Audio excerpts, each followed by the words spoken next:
Now people wey no dey relationship, now they chop breakfast pass. Your body is already biting you. You already want to cry because you're seeing Ali dancing with one other woman.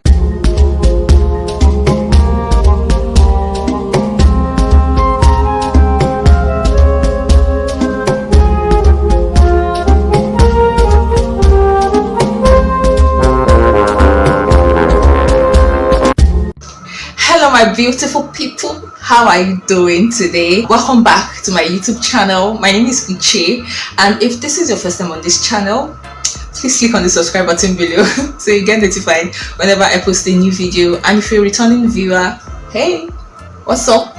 How is it going? So guys, in this video I'll be reviewing the book You Made a Fool of Death with Your Beauty by Akwaeke Emezi. So here I am with another book by Akwaeke Emezi. I really don't know what the pool is, but anytime she releases a book, I just keep going back. This book was released in 2022. It was released this year, and it's the author's 7th book. Wow. I told you when I was talking about, I think, Dear Centurion, that this author she's hardworking, she's prolific. This book, it's in a different genre. It's a romance novel, yeah, and I really was looking forward to this one. I really want to know, because Akwaeke Emezi, from the works that I've read of hers, I think I've just read 2 of her books, that's Freshwater and Dear Centurion. I know her as someone who writes about paranormal activities. The very first line of this book had me gasping. I was like, wow, I have never ever come across this opening to a book before. So I'm going to read it out for you. It says, Milan was the first person Faye had fucked since the accident. I'm like, whoa, what's going on here? Guys,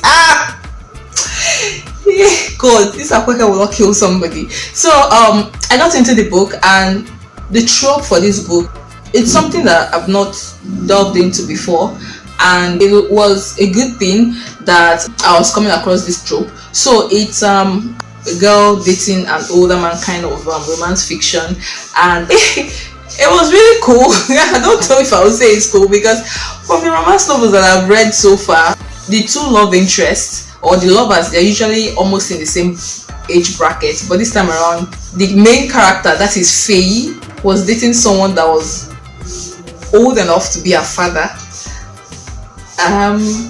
Wow, I really don't know what the attraction is, but girl, you're crazy. This book tells the story of Faye. So Faye is an artist, like she paints. We see that she's someone that is going through a very huge loss. So she had just lost her husband. This husband of hers, they had not even been married for even close to 2 years. I think it was going to a year or so, and he died in a ghastly motor accident. She was involved in that accident, but she survived. But this husband of hers, who we know as Jonah, died in it. The number of years that she spent mourning this guy is more than the number of years they were married for. So she spent about 5 to 6 years mourning this guy. It all felt like there was this huge hole in her chest that she just couldn't let go of the fact that she had lost the love of her life. She gets entangled with Milan, but they were just friends with benefit. It was just the sex that was connecting them. Then after that, she meets Nasir. So Nasir is Milan's friend.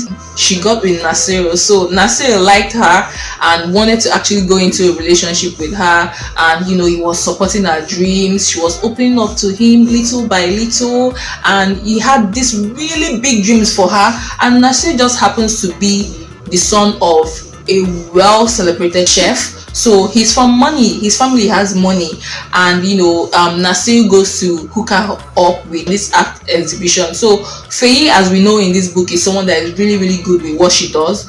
He plans this trip for her to be part of this art show that they were doing. Nasir's father was one of the sponsors, and there she meets Nasir's father when they went on this vacation, work vacation. And Nasir's father is Alim, and he's a celebrity chef, so he's someone that she has seen on TV. And Alim is someone who is suffering the loss of his wife, his beloved wife Marisol. They were all staying in Alim's house together, so that's where Alim and Feyi started to connect. So they connected based on the fact that they had lost a loved one, so they know what it is to feel pain, to feel loss, to mourn somebody, to mourn a loved one especially. And they connected on this, and before you know it, they started falling in love. And at the point when they started falling in love, I was expecting, I won't even say I was expecting it, like it came, up to when they went on that vacation, I was still thinking that okay, Feyi was going to end up with Nasir, but then Alim comes into the picture, and I'm wondering like from where to where. It was so surprising because, girl, I don't know, but I was not expecting it. That's just what I'll say.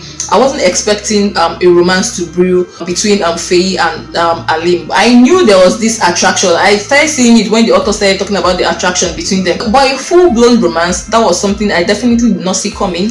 Now the thing is, the dilemma that Feyi had to go through, because here is Nasir on this hand, being patient with her, trying to make sure she's comfortable, supporting her dreams with the hopes that she would eventually come to her senses and reciprocate the romantic feelings that he has for her. But what Feyi just feels for him is just normal friendship, while there's Alim on this other hand, they are just going at it, they are doing naughty things, they are just, everything. The sexual tension is so high, like they're just in each other's business, they're in each other's heads. And then we see when Nasir finds out, and it's just crazy. It really is just crazy. During the course of reading this book, I had this thought in my head, especially when Feyi saw Alim. That was at that point when she started getting attracted, when she started nursing feelings for Alim, which she didn't admit to herself. So Feyi was dancing with one other woman that is a lesbian at a party, and they were dancing so closely together, and she started feeling these pangs of jealousy, these stirrings of jealousy. And in my mind I was like, now people when no dey relationship, now they chop breakfast pass already. Your body is already biting you already want to cry because you're seeing Alim dancing with one other woman. You have not told each other that, oh, I love you, I want to be in a relationship with you, I want to spend the rest of my life with you, but your body is already doing you somehow. You see, that people want your day relationship, now they chop breakfast pass. Yes, it just means that it's people that have not made the feelings that they have for someone else official. People that are not in a relationship, they are the ones who get heartbroken the most. Simple. The trope for this particular book is forbidden romance, because she fell in love with an older guy and just happens to be the father of someone who loves her friend's father. So it was, the dynamics to this relationship was something that was bound to explode in everyone's faces. But we see how they navigate the love that they have for each other, and how normal romance stories end. But one thing about this book is that it's not your typical romance novel. It's not your everyday romance novel where at the beginning of the book you see two characters coming together, that these two people are lovers, and of course you're rooting for them to be together at the end. But this particular one, you do not see these two lovers at the beginning of the book. She was with other people, like there were other men in her life before she finally met Alim. That's just that about the basics of the story. So one thing about this book is that it's not your usual romance novel. It's very unusual, and again, it's not so conversational. It just carried this style of writing that was too serious. For a romance novel, I would think that it would be very light and very, very easy for you to glide past the stories or go through the stories. But with this one, if you're not careful, this book could actually put you in a reading slump. And I'm not saying this in a bad way. What I just mean is that you have to open up your mind very well. how I was able to complete this book was because I really do not like to read a book half and not complete it. I really like to complete books. I know people will say, oh, life is too serious for you to read boring books or so. This book is not a boring book. It's just that the style of writing, it's not something that I'm used to. It's not something that I've seen with other authors. It's more serious, and you just have to just make this resolve within yourself that okay, you're reading this book and you need to open your mind for you to understand this book, read this book and appreciate it. So just like I said before, this is not your everyday romance novel. The tone of the book is quite heavyweight, and I felt like the author was saying so little, albeit verbously. Yes, she was saying so little in very copious words. This book is supposed to be romance fiction, but I don't know how fictional, I don't know the degree of fiction that this book has, because there are mentions of real life characters that we know. So there's the mention of Ruby Onyinyechi Amanze, who is a real life artist, and I'm sure she's the one that did the book cover for Akwaeke Emezi's Dear Centurion. And there's also the mention of the author's sister, Akwaeke Emezi, who is a photographer. So when I came across these characters, I was like, okay, is this really a fiction also? Because me, I know Akwaeke Emezi as someone that, just based on the two books that she has written, it's non-fiction. So I felt okay, this is a perfect blend. So I don't know if I'll say this book is an experimental romance novel. Yeah, it's actually very experimental. That I'll give you about this book is that there is a lot of curse words. So just come prepared when you're reading this book. It's a whole lot of curse words and fuck shit, like Jesus Christ. Like what is it where this book ends? I'm sure there might be questions that will be raised, like, oh, what happened next? Is this kind of like a cliffhanger?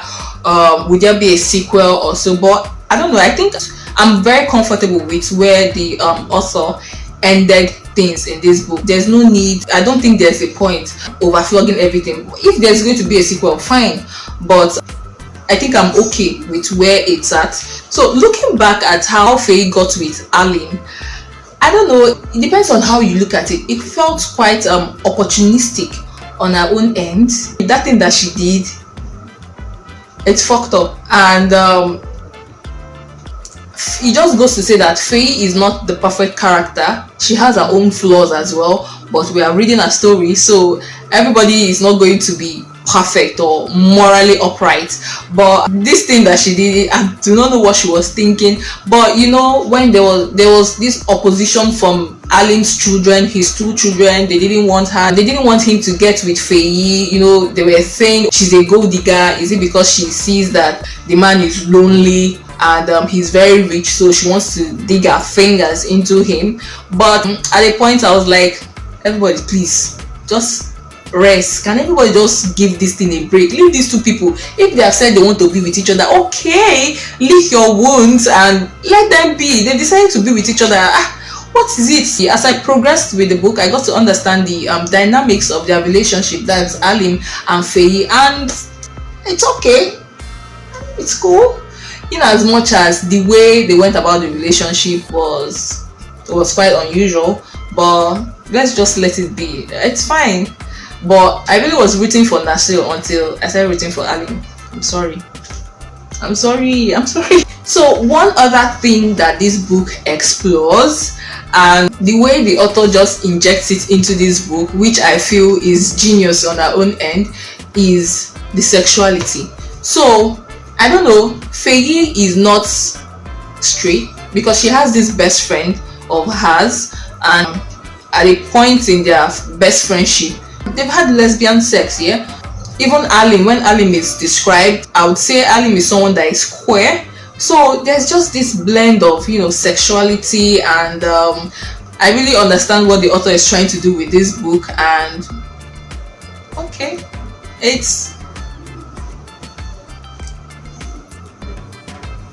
I could understand. I really could understand. And the fact that the author injects what their reality is into the book, I feel is worthy of an applause. That's basically it on this book. If I've made any mistake with the author's pronoun, please, I am sorry. It's something that I'm getting used to. Don't crucify me. Please don't come to the comment section to crucify me. It's something I'm getting used to. It's something that I'm not used to. So I'm learning. I'm a work in progress. So I get you. You made a fool of death with your beauty. For the title, I would say Faye is described as someone that is very beautiful. So she's very beautiful. So this title, you made a fool of death with your beauty. I feel it just, yeah, it's very relatable to the story, and I think that's just basically it. Do let me know if you've read the book, if you're willing to read it. Let me know in the comment section below. So guys, don't forget to like this video, share this video with your friends, and let me know about the new books that you're reading. Do you have any special requests on books that you want me to read? Just let me know. I'll procure the books, and I'll read it, and I'll come on here to review the books. I'll talk about the books as well. So that's all. I'll see you in my very next video. Please do not forget to click on the subscribe button below.